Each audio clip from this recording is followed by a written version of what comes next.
بسم اللہ الرحمن الرحیم، السلام علیکم ورحمۃ اللہ۔ Army chief general Asim Munir نے کراچی کا جب دورہ کیا تو کراچی کے دورے میں وہاں کے جو کور کمانڈر ہیں جنرل بابر افتخار، انہوں نے کراچی میں جنرل عاصم منیر کا استقبال کیا اور بڑے زبردست انداز سے وہاں پر استقبال کیا گیا۔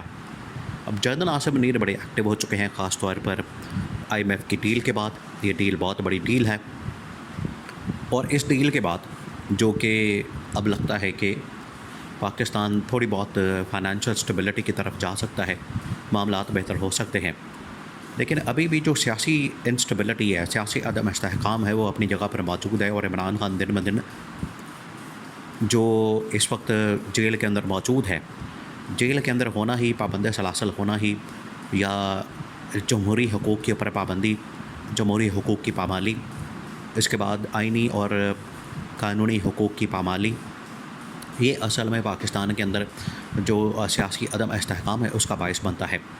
تو عمران خان کا پابند سلاسل ہونا آپ کے ملک کے لیے ایک بذات خود بہت بڑی وجہ ہے انسٹیبلٹی یا عدم استحکام کی۔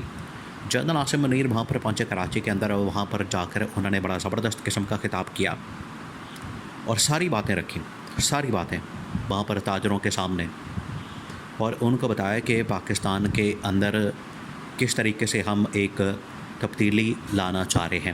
دیکھیں، یہ جو مہینہ گزرا ہے، ستمبر کا مہینہ، اب آپ کو بتائے کہ اکتوبر بالکل سر پر آ چکا ہے۔ ستمبر کا جو مہینہ گزرا ہے، اس کے اندر بہت بڑی بڑی تبدیلیاں ہوئی ہیں۔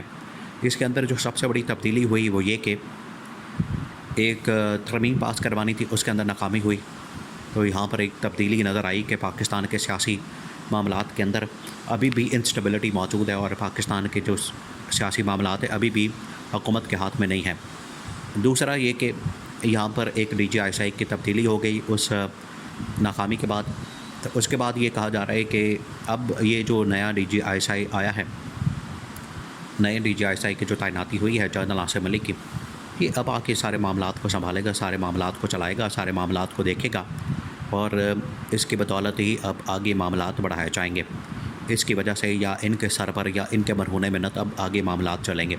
اور جنرل عاصم منیر نے جو تعیناتی کی ہے جنرل عاصم ملک کی، یہ اب ڈپینڈ کرے گا کہ وہ کس طرح کا رسپانس دیتے ہیں۔ یہ تو ہو گئی ایک بات۔ اور دوسری بات یہ کہ جنرل عاصم جیسے وہاں پر پہنچے کراچی کے اندر انہوں نے جو باتیں کی وہ بڑی موٹیویشنل قسم کی تھیں، اس کے اندر بڑے جذباتی قسم کے بیانات تھے، جذباتی قسم کی باتیں تھیں، اور وہاں پر تاجروں کا خون گرمانے کے لیے، تاجروں کا اب خون گرمانے سے تو رہے، تاجر تو دیکھیں جو بزنس کمیونٹی ہے یا تاجر برادری ہے یا وہاں کے کاروباری لوگ ہیں، وہ تو صرف دیکھتے ہیں کہ پیسہ، ان کے لیے زندگی موت تو پیسہ، ان کے لیے جینا مرنا تو پیسہ، ان کے لیے قبلہ کعبہ پیسہ، ان کے لیے سب کچھ پیسہ۔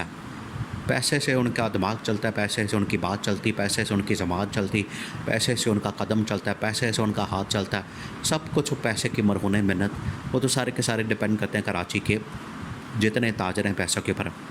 لیکن جنرل عاصم نے اپنا فرض ادا کیا، انہوں نے اپنی ذمہ داری پوری کی۔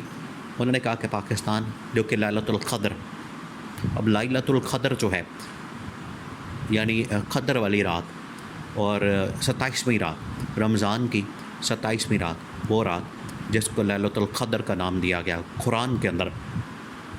تو جنرل عاصم نے وہاں پر لیلۃ القدر کا حوالہ دیا کہ لیلۃ القدر کے موقع پر 27ویں رات کو پاکستان آزاد ہوا، اور یہ اس بات کا ثبوت ہے، یہ اس بات کا ایویڈنس ہے، یہ اس سے بات یہ ثابت ہوتی ہے کہ پاکستان تا قیامت قائم رہنے تک بنا ہے، اور پاکستان کو کوئی بھی نقصان نہیں پہنچا سکتا۔ پاکستان کے خلاف کوئی آنکھ اٹھا کے دیکھے گا، ہاتھ بڑھائے گا، اس کی آنکھ بھی نکال دی جائے گی اور اس کا ہاتھ بھی کاٹ دیا جائے گا، اور جو بھی اس کی طرف میلی آنکھ سے دیکھے گا اس کو ختم کر دیا جائے گا۔ یہ جنرل عاصم نے وہاں پر کہا۔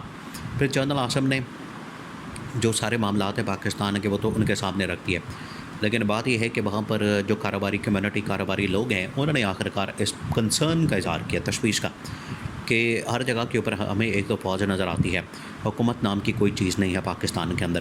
تو جنرل عاصم نے کہا کہ جب حکومت کام نہیں کرے گی، حکومتیں اپنا کام نہیں کرتی، حکومتیں اپنی ذمہ داری ادا نہیں کرتی، حکومتیں نااہل ہوتی ہیں، کرپٹ ہوتی ہیں، سلگش ہوتی ہے، ڈس آنیسٹ ہوتی ہیں، اور اپ ٹو دماغ نہیں ہوتی، کمپیٹنٹ نہیں ہوتی، تو پھر ہمیں آگے آنا پڑتا ہے، اور ہم مجبور ہوتے ہیں، اور ہم آنے پر مجبور ہو کر یہ اسٹیپ اٹھاتے ہیں۔ پھر ہمیں آنا پڑتا ہے. یہ نہیں کہ ہم کوئی وہاں پر خوشی سے آتے ہیں بلکہ ہمیں آنا پڑتا ہے.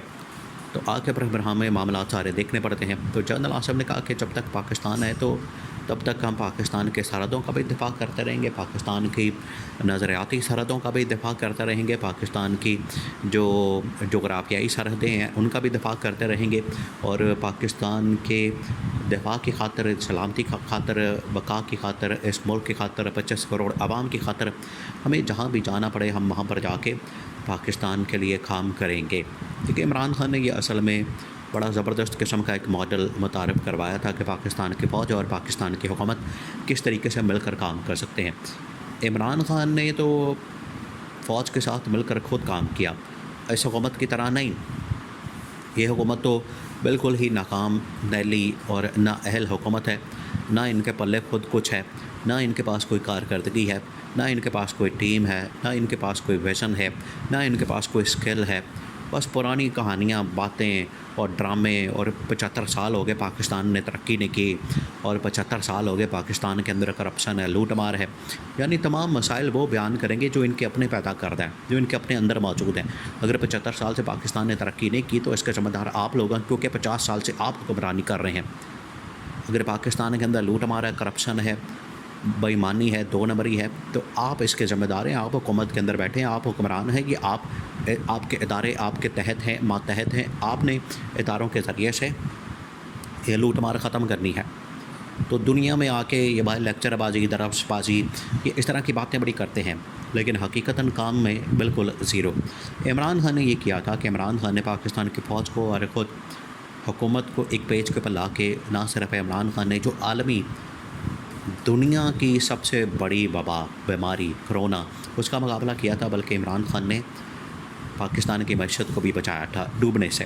تو یہ عمران خان کی خاصیت ہے کہ عمران خان نے فوج کے ساتھ مل کر بڑا زبردست کام کیا, اور پاکستان کی فوج کو عالمی سطح کے اوپر اس کو ریکگنائز کروایا کہ پاکستان کی فوج نے پاکستان کی گورنمنٹ کے ساتھ مل کر بڑا زبردست کام کیا. تو اس حکومت کو, یہ حکومت تو پاکستان کی فوج کو کسی جگہ ریکگنائز نہیں کروا رہی, الٹا یہ حکومت اس وجہ سے مشہور ہے, اس کے اندر بیٹھے ہوئے لوگ اس وجہ سے مشہور ہیں کہ یہ کہتے ہیں کرپٹ ہیں, چور ہیں, ڈاکو ہیں.